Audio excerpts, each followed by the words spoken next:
Mayong hapon mga igsoon. Happy Sabat. Igsoon.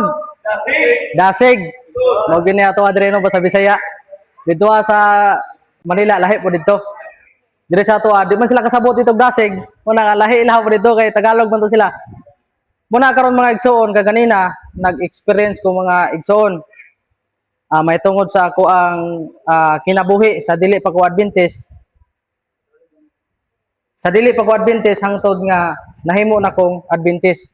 Sa naa karon nga wala ganina ayaw mo kabalaka mga igsoon kay kani nga experience naka-record man eh. Makita ni nato sa ako ang Facebook page sa Nico Asubi Saison o sa YouTube Prince Nico Asubi o sa TikTok Prince Nico Asubi nyo account. Makita nato din ang ato ang mga preaching, mga pagpadasig sa ato ang mga kaigsuonan. Karon mga igsoon akong ipadayon ang ako ang experience kanina kay wala man gito mahuman. Kani siya part 2 na ni. Kay kadto kanina kay part 1 man to nya di man mahuman kay gamay ra man taog kanang oras kay napamay mga lain nga programa kay kanina. Muna nga karon ako gipadayon ang ako ang part 2 sa ako ang experience mga igsoon. Karon dito asa na kay ko ato dapit dito na ko ato sa gihatagan ko kanang Quran nga Bible sa Muslim. Gihatag sa ako gipabasa. Unya ako nabasa lagi dito nga sa Quran day mga igsoon ang gisugo dito nga adlaw nga ipasunod sa mga tao kini day ay adlaw nga Sabado. Unya ang dili pa gid mosunod sa adlaw nga Sabado mga igsoon kuyaw kay dito kay mahimong unggoy ang dili mosunod daw sa adlaw nga Sabado. Unya sila Bernes pero ang naa sa ilahang Quran Sabado. Unya sa Biblia sa Kristiyano Sabado ang gisugo sa Ginoo. Unya ang mga tao ngano nga nagdomingo nga Sabado man mo ni gikalibgan karon. Muna nga ako nga naminaw ko sa mga liman sa 70 Adventist sa una dili pa man ko SD sa una. Naminaw ko Bible study. Wala dayon ko ning tuo kanang nag-research ko daan ba usa ko nga kanang ning tuo kay kining tawo nga mangita sa kamatuoran mga igsoon mag-research magyud ni dili man ni magbase lang sa ato ang kanang madungog hinahanglan gyud ta nga mag-research muna nga gi-research na ako mga igsoon kay wa man jud ko makontento sa nabasa sa Bible Sabado sa Quran Sabado ning adto pa jud ko kanang dictionary mga igsoon akong gi-research dito what is the seventh day of the week ako ang gi-research dito ang ligawas mga igsoon 7th day of the week Saturday gyud ang ligawas dili gyud siya Sunday. Pagkatapos mga igsoon, ako ana pong gi-research sa Google og kinsa gyud ang original nga nagsugo aning adlaw nga Sabado nga ipasunod sa tanang mga tao dili ra ni para sa mga Hudiyo. Tanang tao apil ang Pilipinas. So akong gi-research dito ang mga igsoon, akong nakita dito sa Google, ako ang research dito, who command the Sabbath day as the day of worship. Ako ang nakita mga igsoon nga ang nagsugo dayan ang nagkuman ang Ginoo gyud ay mga igsoon ang nagsugo no gihatag niya kang Moises unya gipasunod sa mga tao Ginoo gyud ay ang nagsugo aning adlaw nga Sabado mga igsoon karon akong gi-compare kay sa una baptismo ko mga igsoon ako ang kanang gi-research pod ang Domingo no who command the Sunday as the day of worship akong gitanaw sa Google ang ligawas dito mga igsoon kay ang nagsugo day kani aning adlaw nga Domingo nga adlaw isimba adlaw ipapahulay si Roman Emperor Constantine mao ang ninggawas dito sa Google. So ako ang gi-compare mga igsoon ako nga dire gyud ko sa Sabado kay mao man ni ang gisugo gyud sa Ginoo. Dili na ko atong Domingo kay sugo ra man ito sa tao, no? Ang giingon biya sa Ginoo sa Marcos kapitulo 7 bersikulo 7 hangtod sa 9 ug Mateo 15:8-9 nga kawang ang pagsimba sa mga tao nga nagsunod lang sa kalagdaan sa mga tao, sa balaod sa tao. Muna nga para akong giuna-una mga igsoon para dili mahimong kawang, dili mahimong sayang akong pagsimba, dire gyud ta mosunod sa sugo sa Ginoo. Muna nga ako ang kanang prinsipyo atong panahon ng mga igsoon. Muna nga hangtod nag-topic may kanang sa mga human sa Sabat, daghan pa migi pang topic mga igsoon about sa pito kahampak. Gitapikan niyo ana mauguni na may tabo sa mga tao nga wala gasunod sa balaod sa Ginoo. nga maigo ani mga baka unya pertira ba sa kita kay unang hampa kabahong mapuno og ang tao gani ron nga nakakuan mo og matagtiki. Magkuha na lang ganing matagtiki, isa lang nakabuka pero perti na sa kita.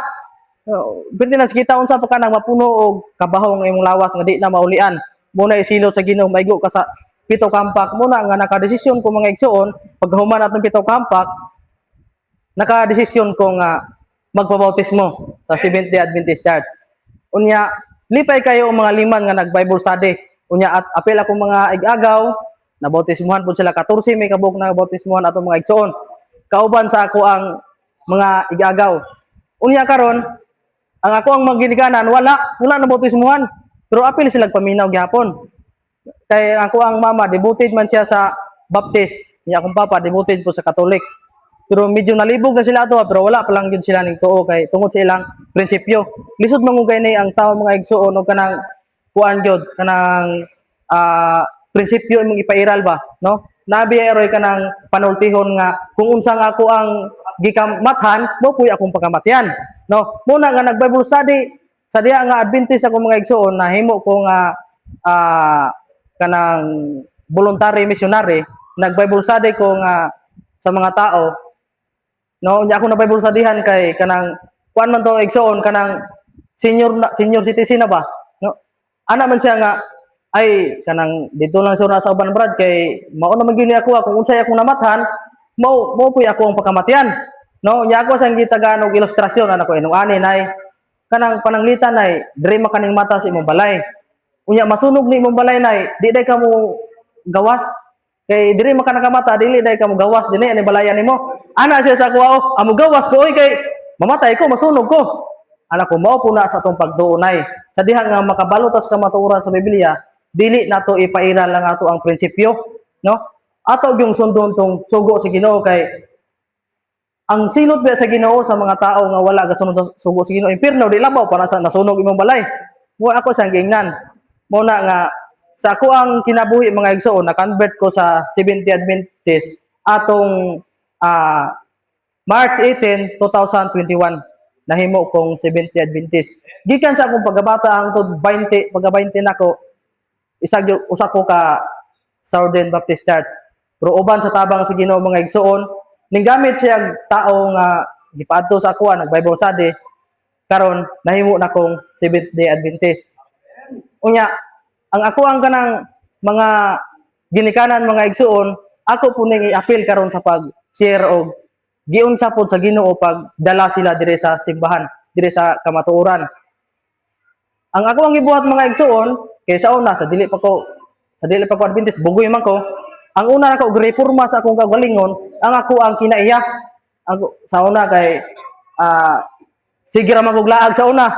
Bugoy lagi. Kay kanay laging wa pa kay tuntuon aning wala pa kay kabalo sa balaod sa Ginoo. Di wa ka kabalo unsay mga patakaran diha. Di puro sila agra, mura inaso na una ba bugoy-bugoy. Karon natingala akong mga ginikanan ngano nga nausab man ning bataan eh. Nga igura man unta ning balik simbahan pero nausab man ang kinaiya. Ako ang ipakita dai nimo ang kinaiya ni Kristo sa imong kinabuhi. Sa diha dai nga mo-convert kay mo convert kag tawo mga igsuon. Muwali ka sa mga tao, unahon nimo reforma imo ang kaugalingon. Kay kung ang imong kinaiya mga igsuon, kuan gyapon ka, mura ra gyapon ka kanang dili gyapon ka Adventista, unsaon man nila pagkuan nga unsa man nga hawd kay muwali dito sa simbahan, pero ang kinaiya layo ra man kayo, no? Mao gani na ang giingon sa Biblia, dinaa sa unang Juan 2:6, ang nag-ingon nga siya ana sa Dios, kinahanglan magkinabuhi kang Ginoong Kristo, sama kang Ginoong Kristo. Muna giingon ni Juan. Muna karon nga kung mo-convert tag tao sa kinaiya nato daan ipakita sa ilaha. Muna nga dito natingala na akong magginikanan ngano nga nausab naman ko di naman kay kumulaag kada adlaw magsige na kog basag Biblia adlaw gabi kay ako mang nabasahan sa Josué 1:8 na kinahanglan nga basahon gid nimo ang basahon sa balaod kinahanglan nga tun-an mo kini adlaw og gabi ug pag kinabuhi sumala sa natanang nasulat nini ug magmoswagon ka muna ako ang gibasa karon kay kinahanglan gyud ni siya basahon ning pulong sa Ginoo muna nga adlaw gabi didto na sige tanaw kung ginikanan ba nga kanang ngano nga Lahi naman ni siya ron, dili naman magsigig duwag email. Kay ako sa una mga igsoon, dili ko halos matulog, ako'y tulog kay sige kog dulaan ang email. Memorize na ako na tanan ng mga karakter anang email, no? Pangutanon ko sa nay mga mangutana sa ko kinsa may nahibalaan ng mga tao sa Biblia, maggangara yung taon ko, pero pangutanon ko sa karakter sa email. Memorize na ako na tanan. Kay di nag ko matulog kay mo man ay akong kuan sa una, uli ko trabaho bisag kapoy kayo gikag trabaho. Dula dayog email. Naadik yung buwan ng mga igsoon. Pero sa diha nga na-convert na ko sa Seventh-day Adventist, naanak ko sa tiilan sa Ginoo. Biyaan ako ang tanan mga igsoon, no? Biyaan gid nimo kay naa na magakang Ginoong Kristo. Pandilitan ng mga email. Di wa na gyud ko nagdula. Unya ang ako ang abi nimo kay email man ako sa una, Biblia na pod, basa na po sa Biblia tuon sa pulong sa Ginoo. Muna yung gipakita sa mga ginikanan. Unya naman tay kanta mga igsoon nga mingaw ang langit. Namo tay kisay kabalo na igsoon. Nakadungog na ba mo ana? Natay kanta nga mingaw ang langit. Mao nay akong kanang gibuhat. Sige kog pakanta ana sa balay nya namo koy bluetooth kusog-kusog butong bluetooth ta. Sige kadungog akong mga ginikanan nga mingaw ang langit kung ang pamilya dili madala. Unya dito sila natandog ba? Moto nga giinan ko nila nga asa naman tong liman nga kanang nag-Bible study sa imong anak, giinan ko. Anak ko nga ay wala naman sila man ing adto naman sa Leyte. Dito naman po na-assign kay kani biyang liman tag soon. Bisag asa biya ta ma-assign ani. Bisag kinsang pastora ang mo kuha sa ato Muna nga dili kita mag-stay sa isa ka lugar, dili ta ma-stay dinha. Muna nga anak ko nga dili na lang ta mangita og liman ma kay kabalo mo kung Bible study. Ako na lang mag-Bible study sa inyo. Amo to nga ako na rin nag-Bible study sa ilaha mga igsoon hangtod nahurot ang 28 ka tema. Unya, nakadesisyon sila sa pagpabautismo. Unya, wala pa man to'y kasal ang ako ang mga ginikanan nato, gitabangan sa simbahan nga makasal. Pagkahuman, bautismo na yon. Gani, gi-interview pa gani sila sa Hope Channel, pero wala ko nakabalo og na-post na ba to, wala pa. Gi-interview sila sa Hope Channel, og ngano nga, nagpabautismo man sila, nga usa sila ka mga devoted kayo sa simbahan. Pero uban sa tabang sa Ginoo nagpabautismo og kami karon mga igsoon Adventist na gyud mi.